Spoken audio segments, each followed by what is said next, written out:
We'll get started. So today is going to be the last class of the semester because I think we'll be able to cover all the stuff I wanted to cover for discrete time systems today. So Thursday there will be no class, and the project is due next week. It just has to be a presentation like just slides. It doesn't have to be a report. And whatever codes you have written, please upload that as well as part of the submission. If there are any other questions, please feel free to let me know via email, and I'll be able to answer those questions over the email itself. So the goal for today's discussion is very simple. We want to talk about reachability, controllability, observability, constructability, and then control system design. The control system design part is actually extremely easy. I mean, so is controllability and reachability stuff, but let's get into this one by one. So let's talk about reachability.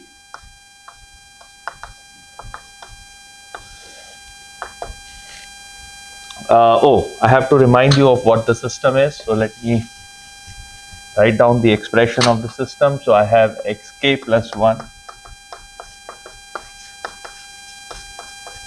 axk plus buk. I have yk equals to cxk plus buk. When I'm talking about controllability and reachability, all I care about is the state. So you can think of y as equal to x. But when we talk about observability, you have a non-trivial y. And then the C and D matrix will start participating in the discussion. Okay, so what is reachability? Anyone remembers what the reachability definition was? Can someone remind me what was the reachability definition?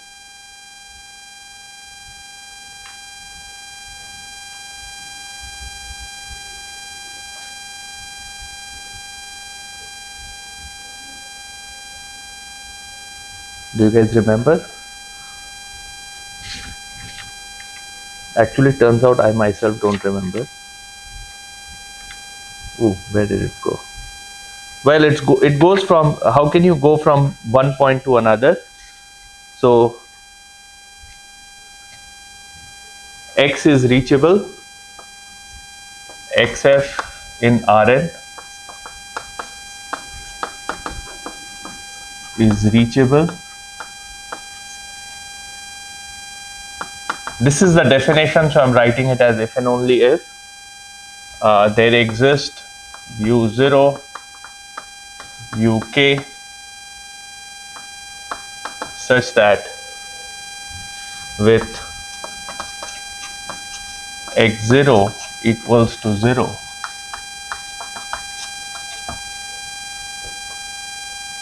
we have x. Should I write k plus 1? Maybe I should write xk. xk equals to xf.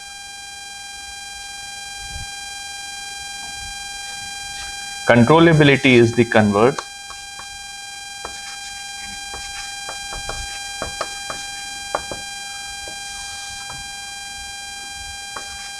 X in Rn is controllable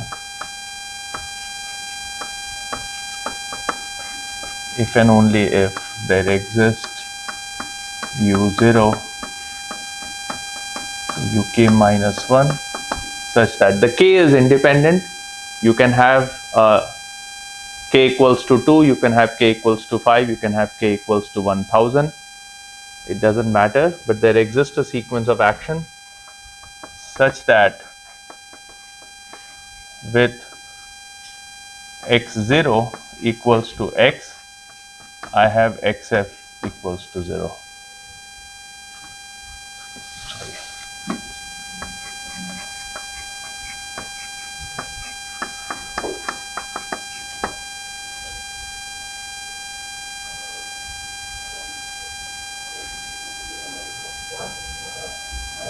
And then you have the typical reachable subspace RR and controllable subspace RC.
Okay, so this is exactly mimicking the definition of the reachability and controllability for the continuous time system. Now we are defining it for discrete time system. There is absolutely zero change in the definition, except that now we are talking about these discrete actions over discrete time step rather than actions over continuous time step. But the rest of the stuff doesn't change. I want to go from 0 to xf, that's my reachable subspace. I want to go from x to 0, and that's my controllable subspace. Now the question is, how do we characterize what the controllable and reachable subspace looks like? So let's do an example. Let's start with a generic example. So I have x0 equals to x0. What is x1? It's ax0 plus b u0. What is x2?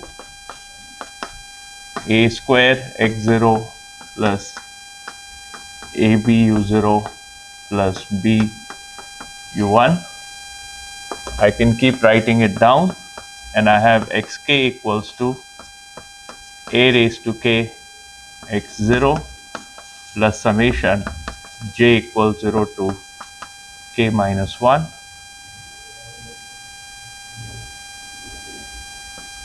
a raised to k minus j minus 1 b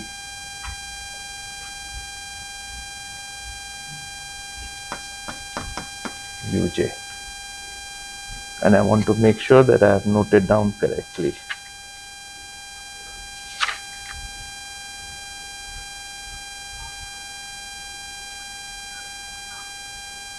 Yeah, it looks correct.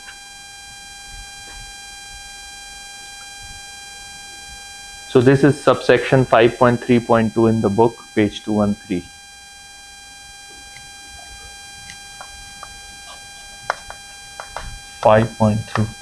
Page 213.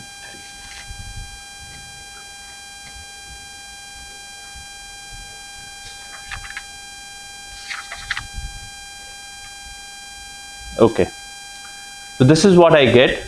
You can apply the principle of mathematical induction. You can identify a pattern in this expression. You can encode that pattern in a mathematical expression and then prove that this expression is indeed satisfied using the principle of mathematical induction. Okay, so what do I have? I can write it in the matrix format as follows. I can write xk minus a raised to k x0 equals to b ab a square b a raised to kb uk minus 1 uk minus 2 u0.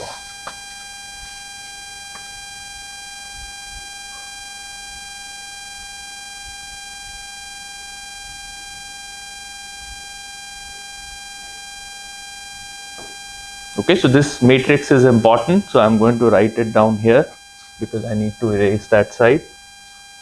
So I have xk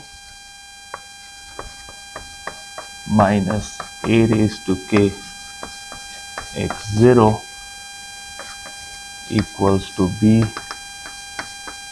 a raised to k minus 1b uk minus 1 u0.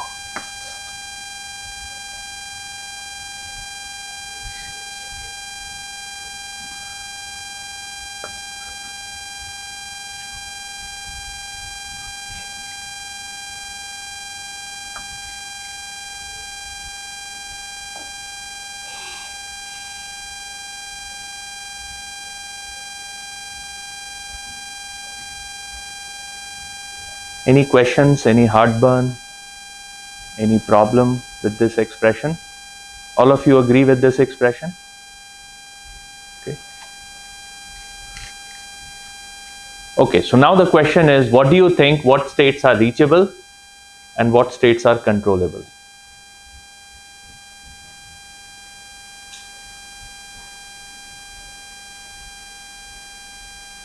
What's the consensus in the room? What states are reachable and what states are controllable? So let's erase this side of the board.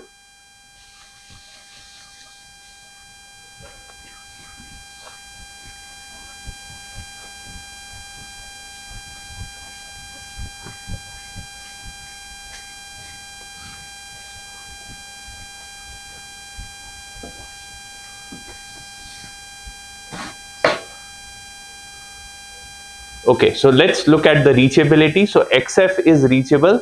If I start with 0 state, I'm able to reach that particular state. So if I'm going to set my X0 equals to 0, and this is my XF.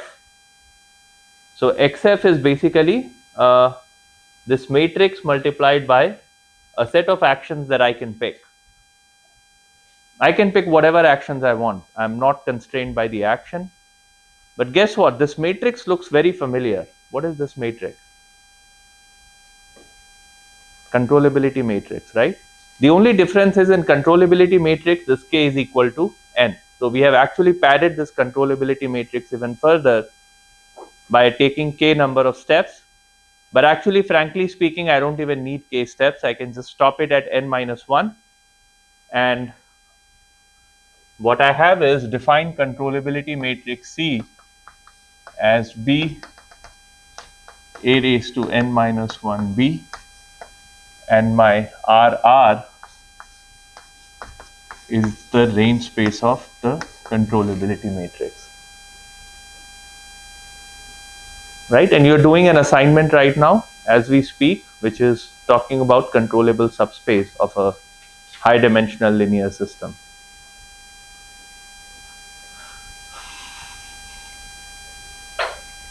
Right, so by picking an appropriate set of actions, what you do is you reach the range space of this particular matrix.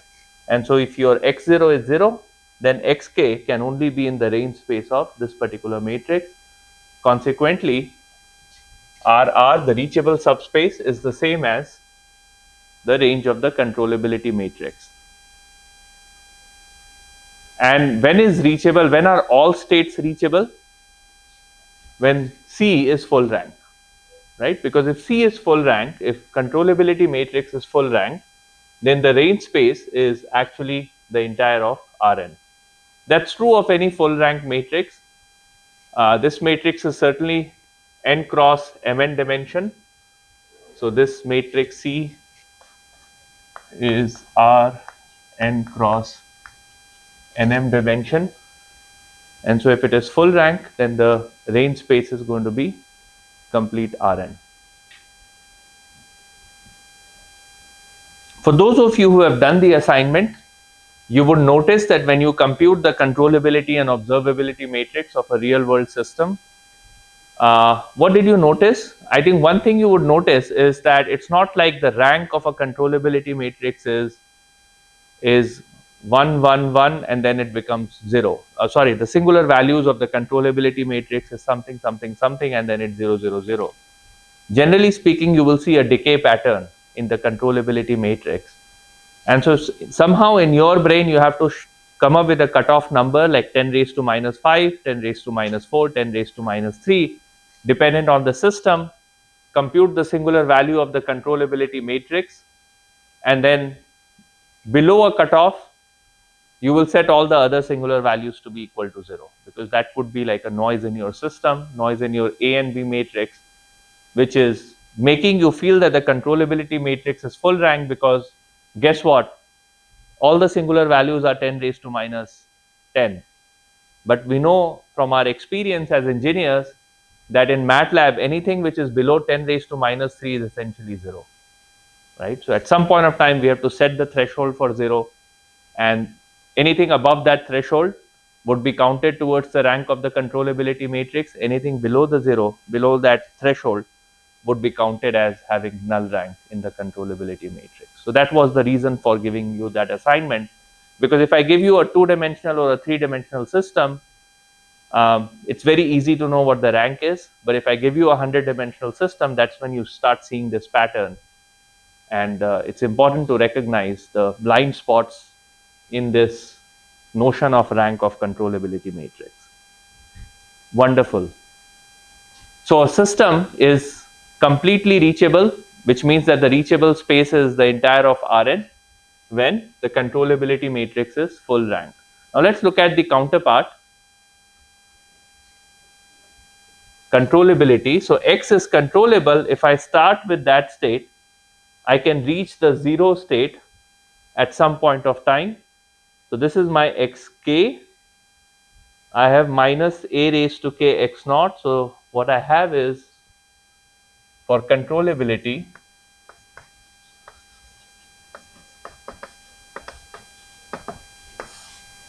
I want minus a raised to k x naught. Maybe I can remove the minus sign, it doesn't matter.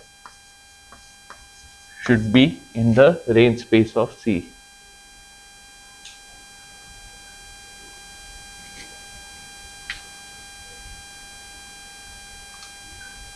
For some k.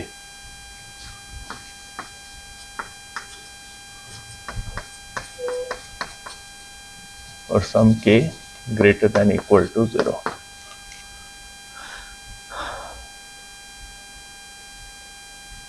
So X is controllable if, well, X naught and X are the same thing in the definition for controllability.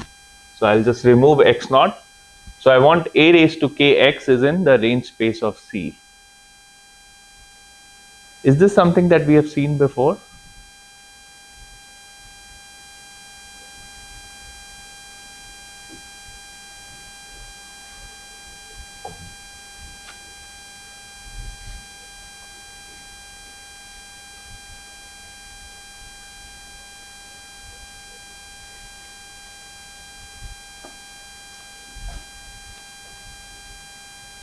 You know what I'll tell you, I'll give you a geometric picture of what this is trying to say, because it leads to a very important result and something that's true for the discrete time system but not true for the continuous time system. So what does a raised to kx in the range space of C mean? What does that mean in the state space? So this is my state space, this is my Rn, this is my R of C, this is my range of the controllability matrix, and this is my X.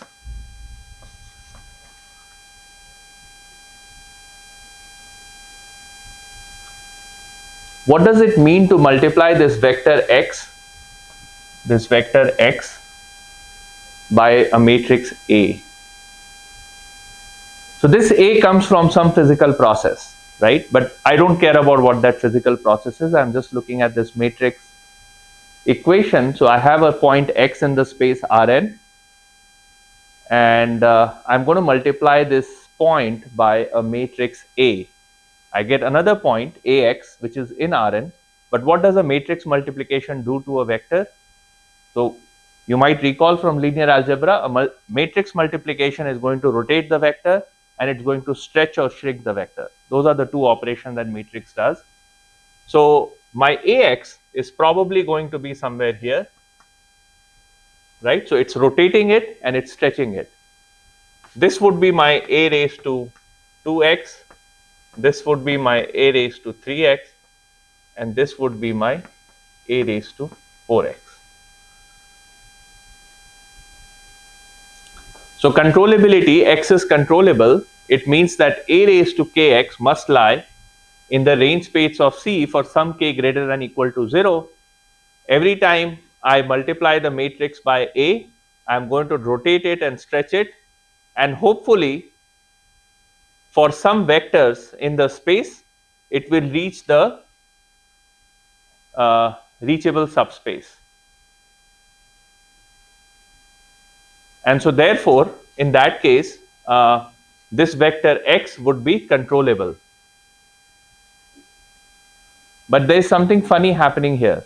So in the continuous time systems, I said that guess what? All the reachable subspace is the same as the controllable subspace. It's exactly the same. Here, what I'm drawing is you have an X that's not part of the reachable set, but because you are looking for something where you multiply it by a raised to k and that has to lie on the reachable set, you have a point X that doesn't belong to this set, but it is actually part of the controllable subspace. And so that leads to a very important theorem, theorem 5.31.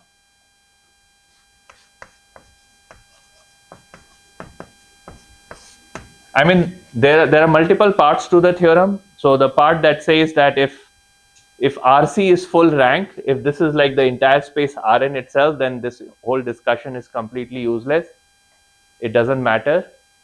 But one part of this theorem says that the reachable subspace is actually a subset of the controllable subspace. And this is true. This is not true in the continuous time system, but this is true in the discrete time system. Now, my question to you is, why is it not true in the continuous time system? What's so special about continuous time? And what's there in continuous time that's not there in discrete time? It's a philosophical question.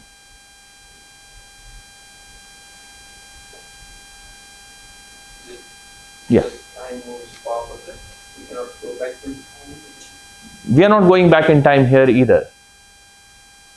It's actually in the name, continuous time versus discrete time.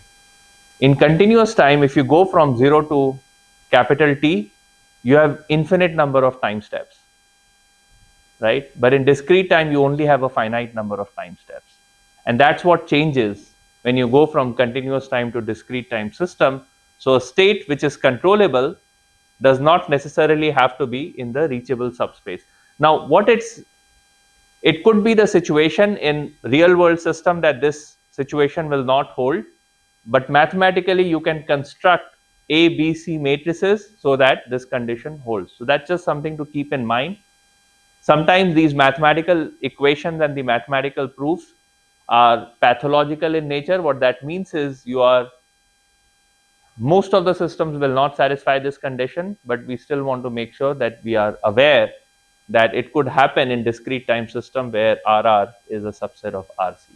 And many a times the way to demonstrate is by looking at a pathological example or construct a pathological example where this is indeed the case. Okay, so that's the idea. I mean, that's the discussion on the controllability. The way to prove this, by the way, is you pick X and okay. Let me try to prove this. Any questions on this before I prove this particular statement? No? Okay. So the proof of this particular statement is based on Cayley-Hamilton theorem. We did talk about this result when we were talking about continuous time system. So basically my RR is R of the controllability range of the controllability matrix. So, and we know that A raised to K RC is equal to the range of C due to Cayley-Hamilton theorem.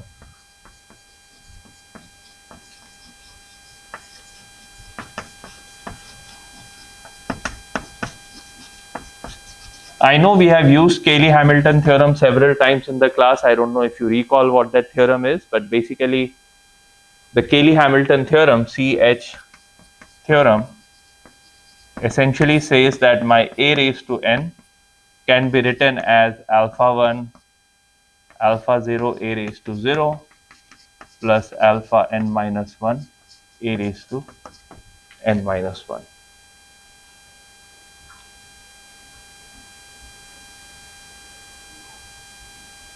That's what Cayley-Hamilton theorem was. And this, if you expand this expression, you can easily prove using this particular expression that this is the case.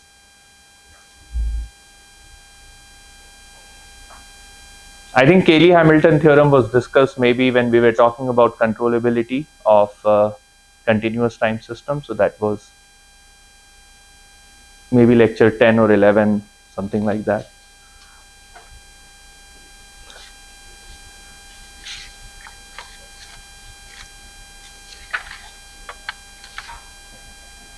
Okay, that's my complete discussion on the Reachability and controllability. So discrete time systems are somewhat special because the reachable subspace is actually a subset of controllable subspace.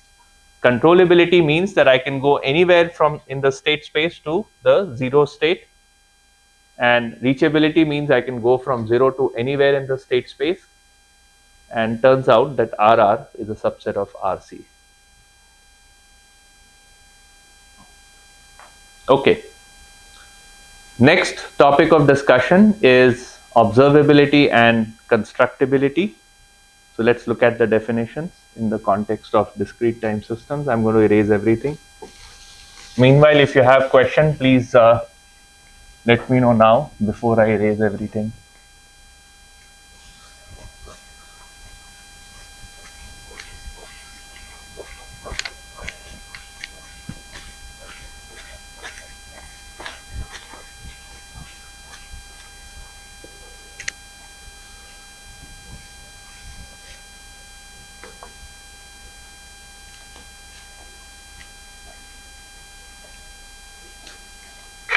So observability is studied in 5.4.2,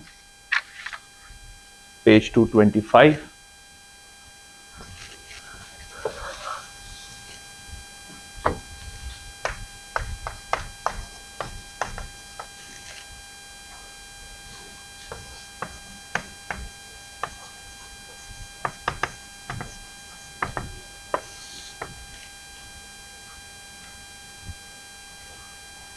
Okay, so observability is you give me information about the future, not the future, but yeah, I can reconstruct the past state based on the observations that I've made so far.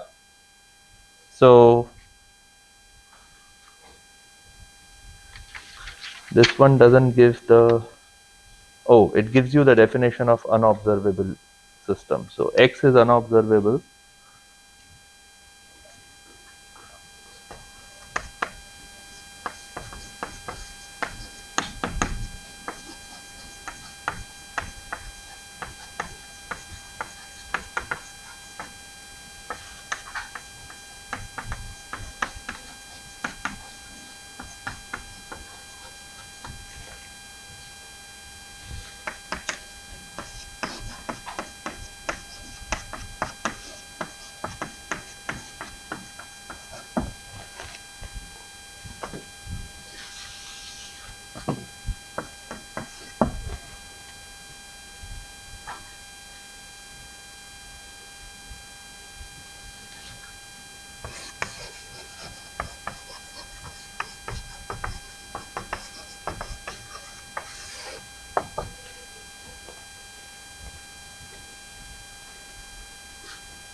Radius to K.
Okay, so as the definition, so again, the definition is kind of sort of copy pasted in the context of discrete time system of the continuous time definition.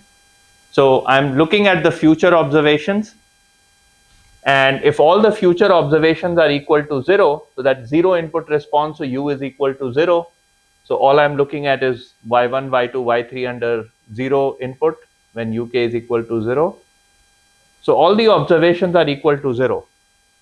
So I start my system, the current temperature reading is 0, the next temperature reading is 0, the third temperature reading is 0, and so on and so forth. So all my readings are 0, but the internal state is not 0. Okay, so the internal state is not 0, and that makes that particular system unobservable. Okay, so that's unobservable system. So X is unobservable if all the observations that I make in the future is going to be identically equal to 0. So I'll never be able to know what the value of X is. I will not be able to reconstruct what the initial state looked like, even if you give me infinite amount of observations. I cannot figure out. Okay, what is constructability? Constructability says that so observability looks at the observations in the future to reconstruct the value of X. Constructability looks at the observations in the past in order to construct the value of current X. Okay, so X is unconstructible if for every k greater than 0, I can find an X hat such that X is the current state of the system, but the observation that I made at time 0 was actually equal to 0.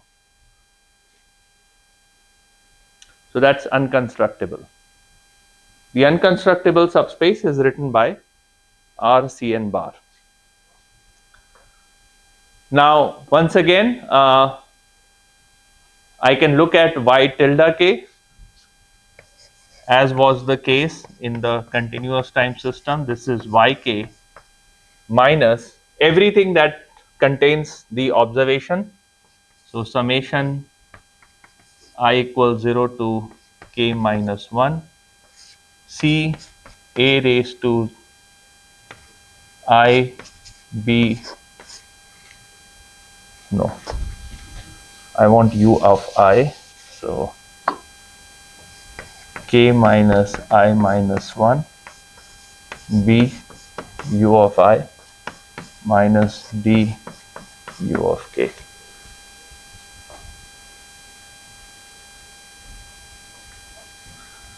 So everything that contained u, I have removed that from the picture. So all I am left with is c a raised to k x0.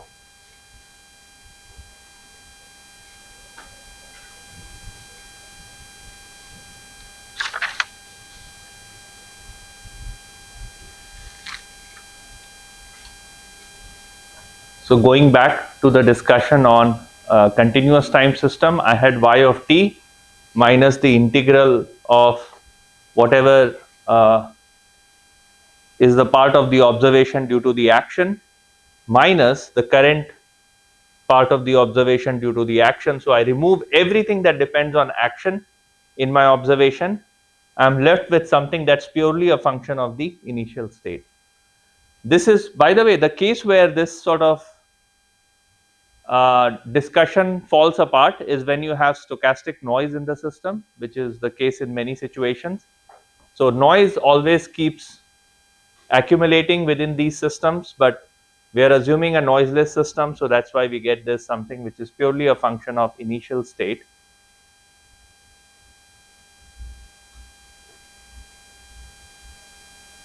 Okay, so let's look at observability. So X is unobservable if 0 input, so all of this is 0, so yk equals to y tilde k. So 0 input response is identically 0 for all k greater than equal to 0. So I have C x naught equals to 0, C a x naught equals to 0, C a raised to n minus 1 x naught equals to 0, or in other words, x naught unobservable if and only if C CA sorry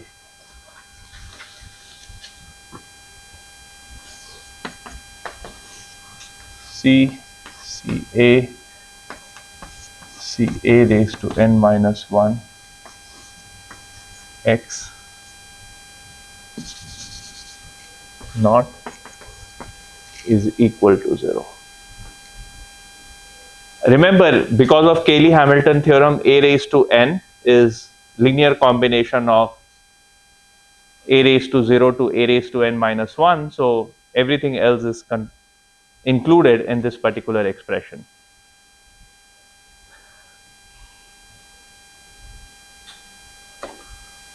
Have we seen this before? Let's call this an observability matrix.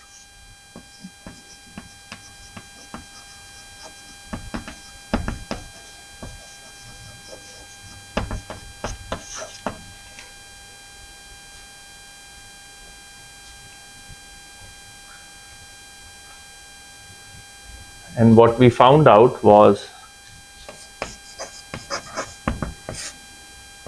the unobservable subspace is the same as null space of the observability matrix. This was exactly the case for this continuous time system as well. So we are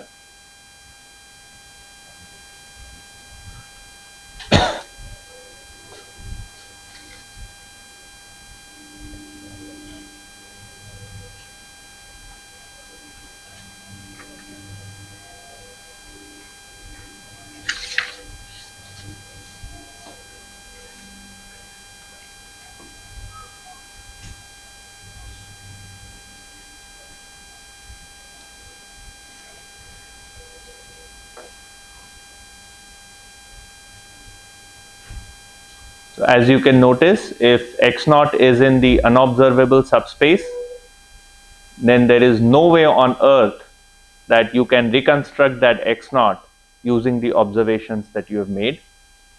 You have, again, in the current assignment, assignment 4, you are looking at a system with non-trivial unobservable subspace. And so no matter what that system designer does, those are the states that will never be observed just by looking at the observation. Okay. Going back to our discussion on unobservability, you have an unobservable system, you want to make it observable, what are you going to do?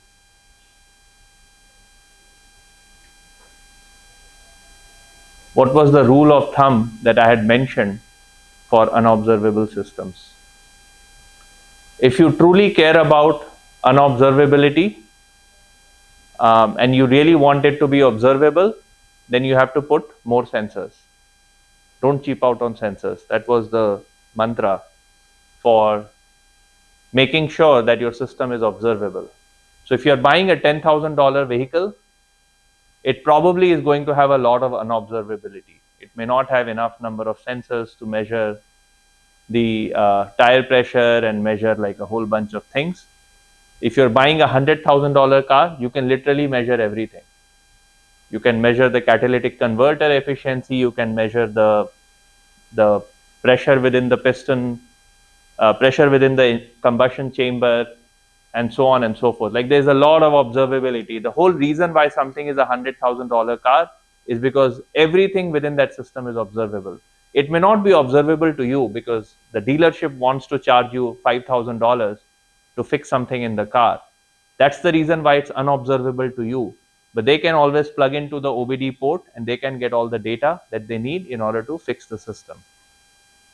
The reason why I know it is because I bought a OBD port reader a few days back to read all the information from my system. So now my car is observable to me and it's observable to dealership.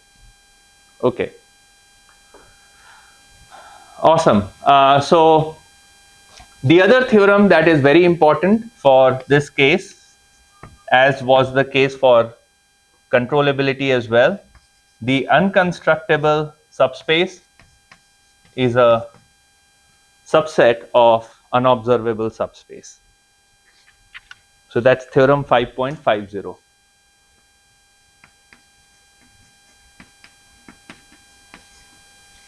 For the same reason, you again apply Cayley-Hamilton theorem, you apply the definition and so on in order to prove that if X belongs to the unconstructible subspace, it will belong to the unobservable subspace as well.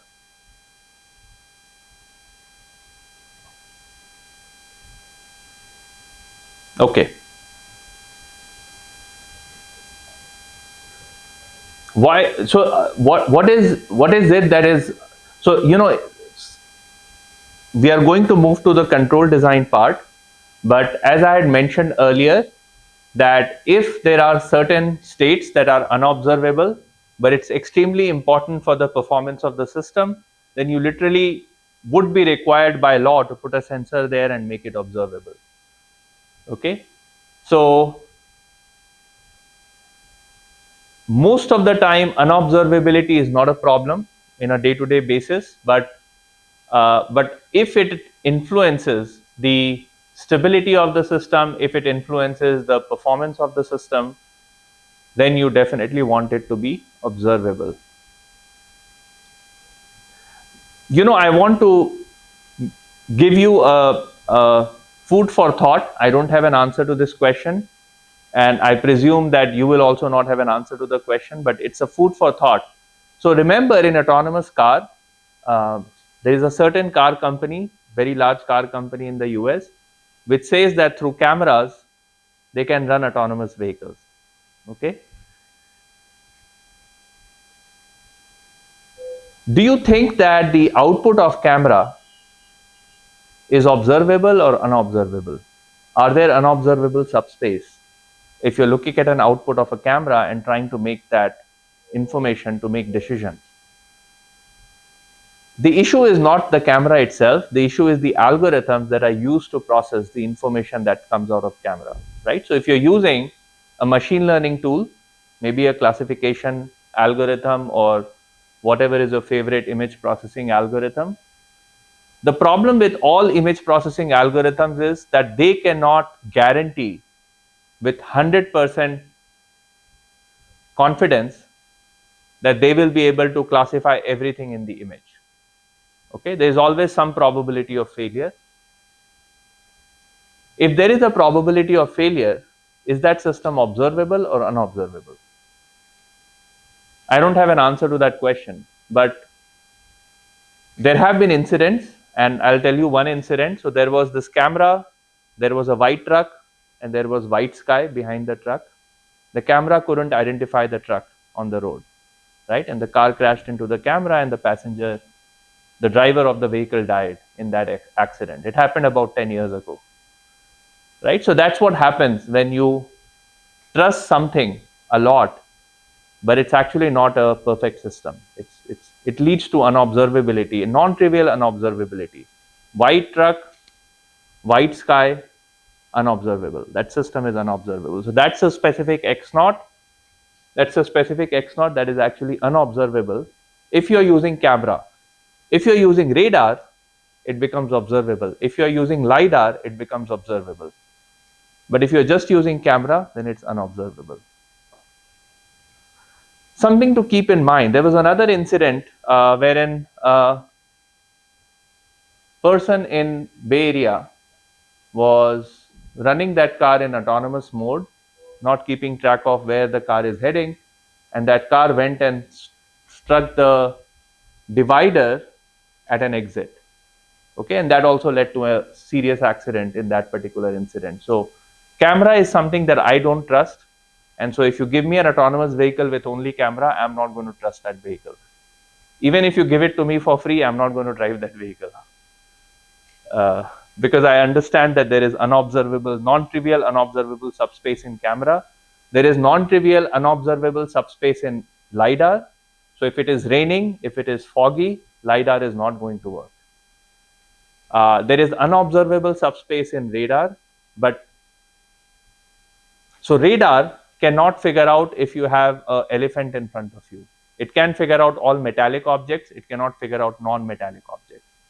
So each sensor has its own strengths and weaknesses. And so you want to make sure that in situations where you have a safety critical system, you're fusing all this information together so that your unobservable subspace is as small as possible because it's a safety critical system.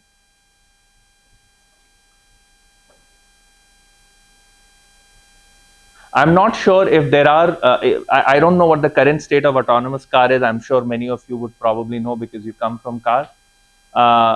The If I'm driving at the night time and if there is a deer right next to the highway, I'm not sure if the car is going to be able to predict the deer is on the highway or not. I don't know.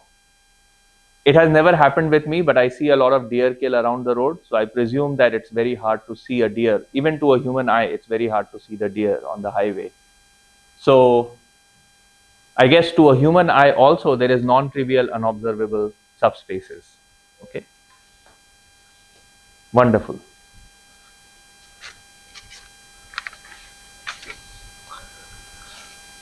So let's talk about control system design. We are done. Any questions on observability, constructability, reachability, controllability? No? Okay.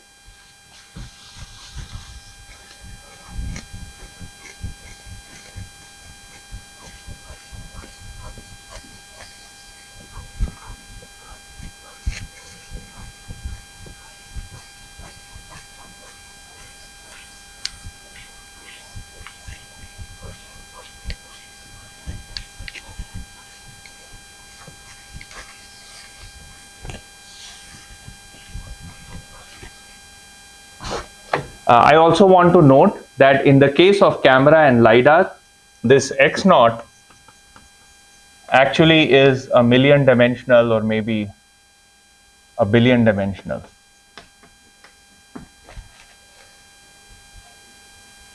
No, billion is 10 raised to 9. I'm so sorry.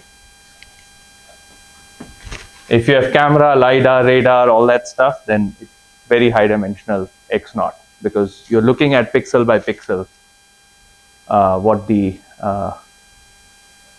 obstacle looks like.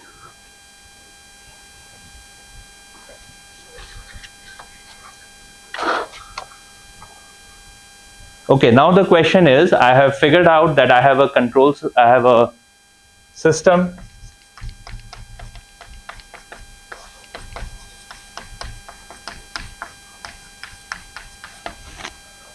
so I'm still in 1970s. I'm supposed to create a better washing machine, create a better microwave oven. I need to create a better vehicle.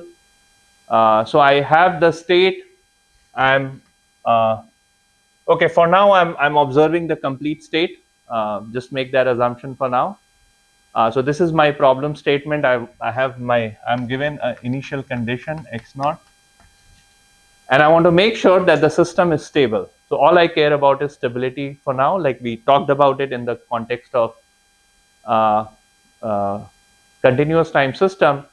When you are doing controller design, the top thing that you care about is stability.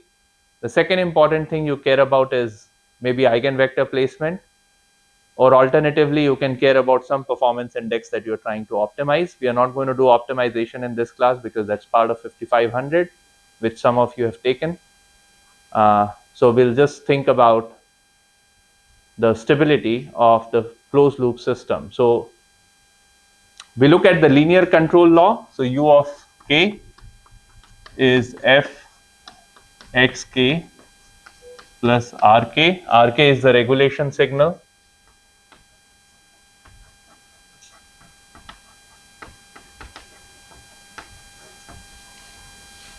And f is the controller gain.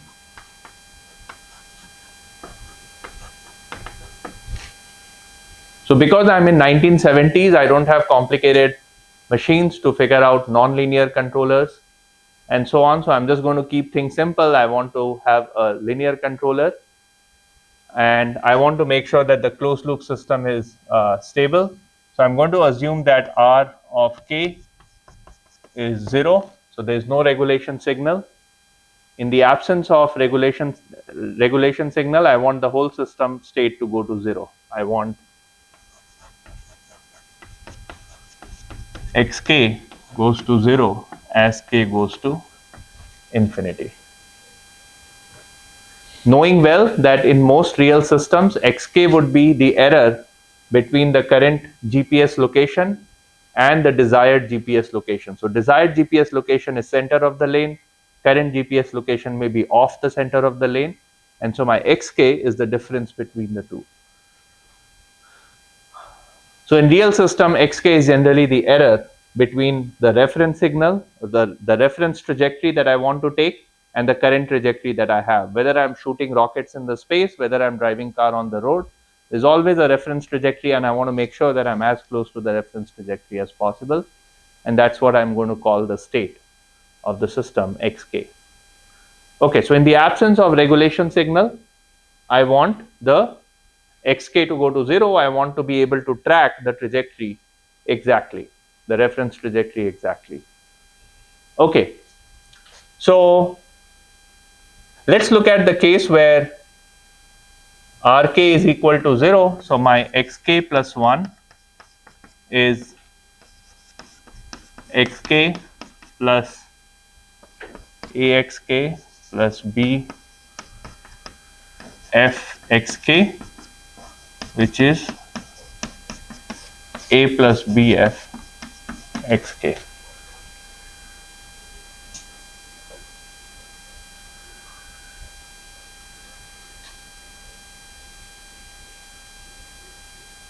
Right, so we want to figure out what should I pick, like what is the value of f, what is the controller gain f I can pick, so that my overall system is stable. One thing we recall from previous lecture is system is stable, closed loop,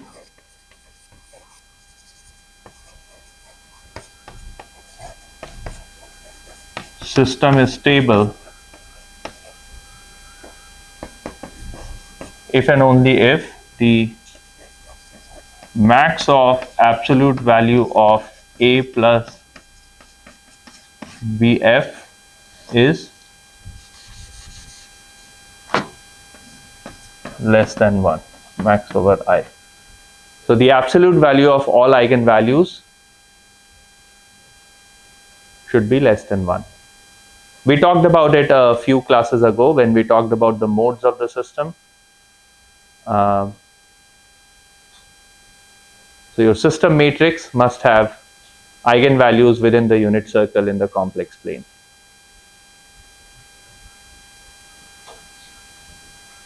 Okay, so as was the case, if your system AB is controllable, so the controller, if C is full rank,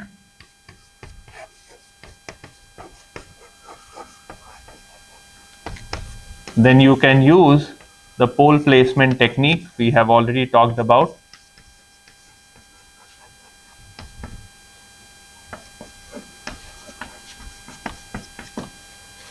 To get the value of f. And that's it. You can use the pole placement, you can use the eigenvector placement. I've given you one assignment, assignment 4, where you have to do pole placement and eigenvector placement. So you already know what are the steps needed to make sure that you pick eigenvalues within the unit circle, and then you place the poles, and maybe if you want to do eigenvector placement as well, you can do that fairly easily. You have the code now, you can use it for the rest of your life.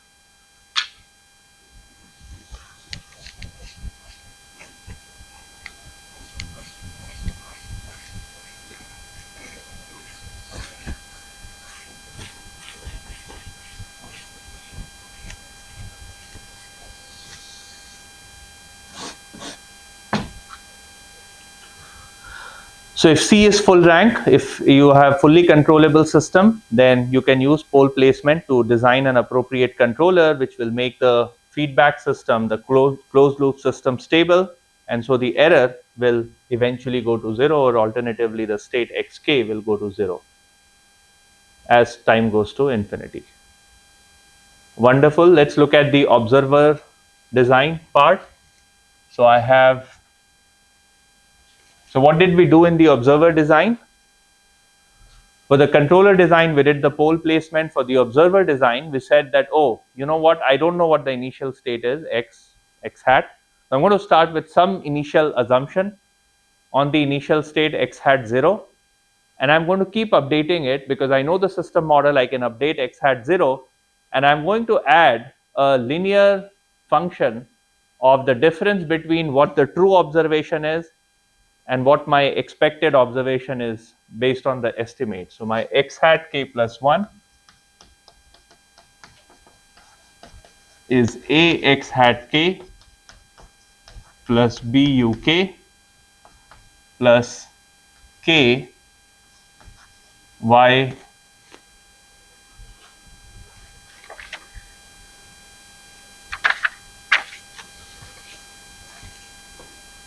yk minus y hat k. Y hat k is c x hat k plus d uk. So I know what uk is because I've computed that action, I've implemented it on the system.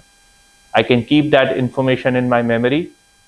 And I know the A, B, C, D matrices, so I can reconstruct y hat k as a function of x hat k and uk. I can plug it in here. I have the real observation. I'm looking at the temperature of the room. I'm looking at the rotation of my wheel. I'm doing all that information. I have all that information. And now I want to estimate what the state is, x hat k. And what I'm doing is, this is the estimate due to my estimate. And this is the error that I'm observing in observation. I'm going to multiply it by a gain k and then add it to the current estimate.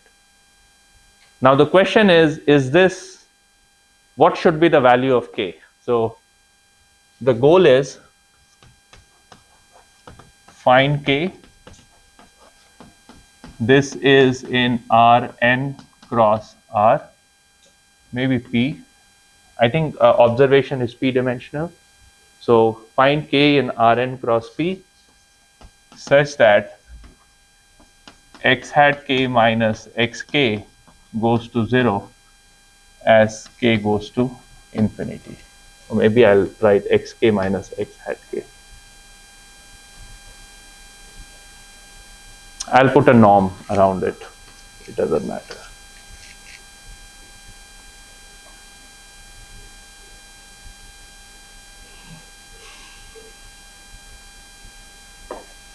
Okay, so let's go back to 1970s. This is a problem given to you by head of NASA. We want to send a rocket to the space. We are collecting all this information, all this observation from the pitot tubes and whatnot. And I have the model of the system. I know what the model of the rocket looks like.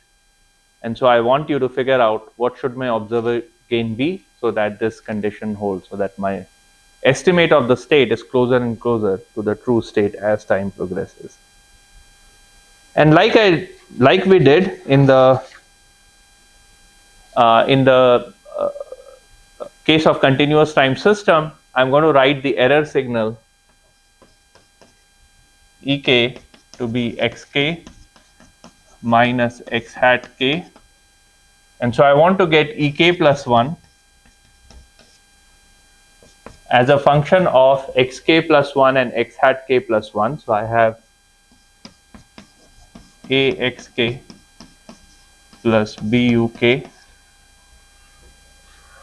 that's xk plus 1 minus ax hat k minus buk minus k times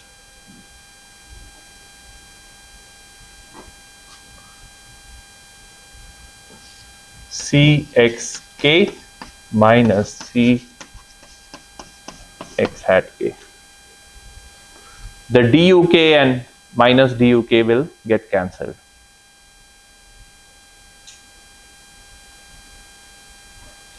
So this is what I get. Can I simplify it a little bit? What do you think is that expression going to look like?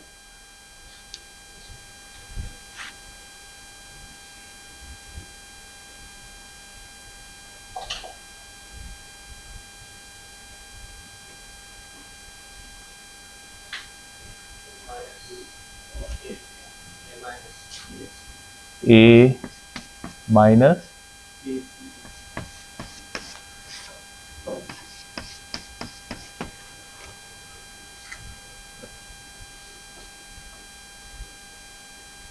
A minus KC EK.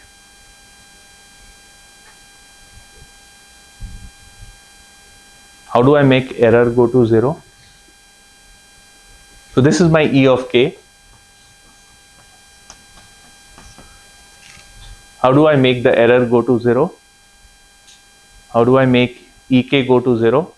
Well, what that means is that this system, EK plus 1, this system needs to be stable.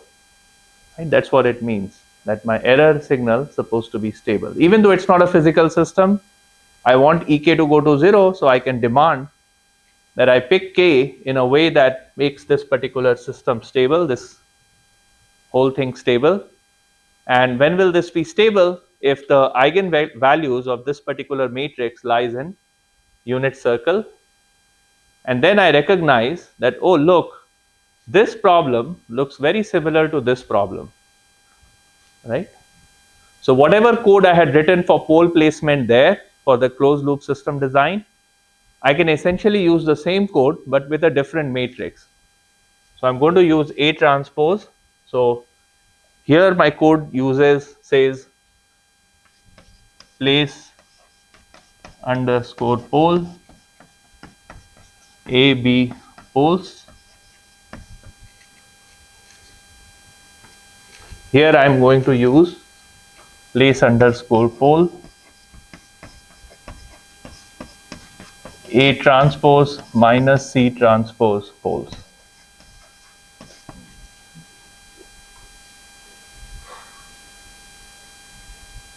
Right, so you can place the pole by just using the same code but with a transpose. So minus C transpose from here and then A transpose, so that we get the same expression for the value of K. I think this will give you K transpose. This is going to give you K transpose, and then you have to transpose that matrix back in order to get the value of K. Okay, so that's the way to design the observer.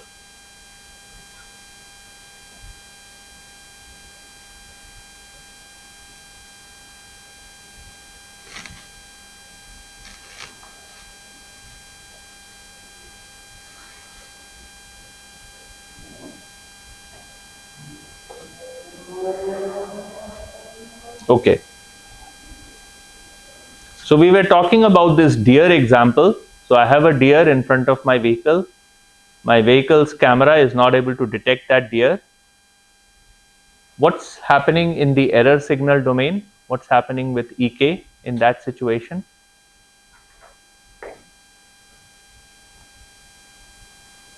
So I have a very high dimensional state space, which is all the pixels in the camera. So 1 million dimensional state space. As I'm driving the vehicle, the XK is entering into the camera, which is getting processed by the GPU on board the vehicle. The GPU is giving out the output in 50 milliseconds after it has seen the scene, and it doesn't say anything about a deer on the road, but there is a deer on the road. So my XK is that there is a deer on the road. My X hat K is that there is no deer on the road. And so what you are seeing in that situation is that you have a non-trivial EK, which is not going to 0. And in fact, EK is going to infinity. And so what you have is an unstable error process in that situation. I understand that we are not quite using a linear value of K and so on and so forth. I admit we are not doing that, but it gives you a good sort of theoretical framework to think about what's happening when you're not able to observe a deer on the road using your camera. Now, given that situation, and given that you guys are all vehicle expert, what would you do? You are responsible, you are head of engineering at an autonomous driving company, and you just realize that your camera, you did your testing, and you realize that your camera doesn't work uh, when it has to detect a deer in pitch dark because of night and because of no light conditions on the highway? What will you do? How will you bring observability into the system? So you have recognized that there is unobservable, that there is non-trivial unobservable subspace. How will you bring in observability? What would you do? What's unique about deer and not the road? What does deer satisfy that the road doesn't satisfy? Okay, moving object, okay. But you're not even detecting the object using camera. So you cannot even detect the movement through the camera. Any other idea? Deer emit infrared. Infrared, right? So deer emits infrared, so you are going to put an infrared sensor on your car. Now suddenly everything that's warm-blooded animal you can detect. So not just you can detect deer, but you can detect elephants, you can detect humans. You can detect humans as well. Okay, perfect. So we are all warm-blooded animals. You can detect us using the IR sensors. Wonderful. What about snakes? If there's a python on the road, so Florida, there are a lot of pythons in Florida, and so you're driving in Everglade National Park in the pitch dark. I don't know why you would want to do that, but let's say you are doing it, and there's a python on the road. How will you detect python on the road? So python is a cold-blooded animal. Snakes are cold-blooded, so it's not going to emit IR waves. The temperature of python's body or the python skin is going to be the same as the temperature of the road. So IR sensors are going to fail. Now what are you going to do?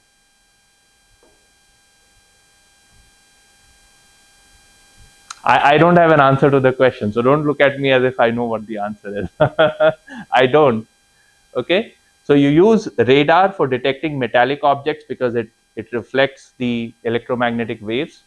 You use LiDAR to detect 3D objects because whatever it reflects back the signal.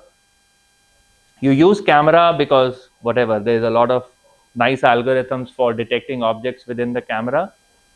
You use IR sensors to detect warm-bodied animals on the road. Uh, if I have a car that has broken down and that car is on the highway, it's just sitting on the highway, it's going to get detected by radar, but it cannot be detected by IR sensors. If you have an active car that's running on the road, the exhaust is coming out of the vehicle. Maybe the vehicle is warmed up or cooled down. So again, your IR sensor will be able to pick up that particular car. If you have fog, if you have cyclone, if you have tornadoes, and if you have rain or you have extreme snowy conditions, all of this is going to fail. And at the end of the day, you have to trust your own judgment. Okay, the autonomous car is not going to help you. So that's pretty much all I wanted to discuss about the observability. Now, remember the separation principle that we were talking about a few days back. It turns out that even in the discrete time system, the separation principle holds. So you can design the controller assuming you have the full state feedback. You can design the observer assuming that you can do the pole placement for this, and then you can fuse the two things together and it will work. Okay, it will give you the stability. It may not give you the exact performance because as you will see in the current assignment that you might have a lot of errors in the beginning because your estimate and your states are not converged yet. So in that case, this EK signal is very high, as a result of which you will see some oscillations within your system. But eventually, you will have extremely good performance and your overall system is always going to be stable. And that's true even for the discrete time system. So if you have a linear discrete time system, you design your observer separately, you design your controller separately, you test these systems separately, and then you fuse them together and everything is going to work beautifully. Okay, so that's pretty much all I wanted to discuss in this whole course. We have covered a lot of different topics about control systems. We have talked about stability, we have talked about modes, we have talked about controllability, observability, and then we have talked about control system design. Linear controllers and linear observers are very good because it's easily implementable. It can be run in real time. It doesn't take too much processing. Doesn't it requires 50 cents or maybe 10 cents microcontrollers to implement linear controllers. If you want to apply nonlinear controllers, you need to buy a $10,000 GPU or something. That makes things very expensive. Okay, so that's why people tend to use linear controllers, and it does most of the job reasonably well. So why make our life complicated? Okay. Um, there is a lot of work still to be done for nonlinear systems. We didn't talk about nonlinear systems. We said we have a nonlinear system. I'm going to linearize the system, and I'm going to just design the controller for the linear system, and then pray to the god that it works well for the nonlinear system. Again, in most of the situation, your prayer is heard, and the system works beautifully. In some cases, that system will not work beautifully, and then you need to learn how to design nonlinear controllers for those situations. We do have a class on nonlinear system that runs every autumn. So if you are interested, you can take the course in nonlinear systems next semester. There are a lot of beautiful things that emerges in nonlinear system, things like chaos, things like bifurcation. Those are the things that only happens in nonlinear system, but it never happens in linear system. So in this class, we didn't talk about bifurcation, we didn't talk about chaos. Um, but those are sort of important phenomena if you were looking into biology or if you're looking into chemistry, chemical processes. So those processes are inherently nonlinear in nature, and therefore some of those things comes into picture. Bifurcation and chaos comes into picture to analyze and understand the behavior of the system over long periods of time. So thank you so much, and hopefully we'll meet again in some other class over the next few years. And it was a great pleasure teaching this class, and hopefully we'll get to meet again. Thank you.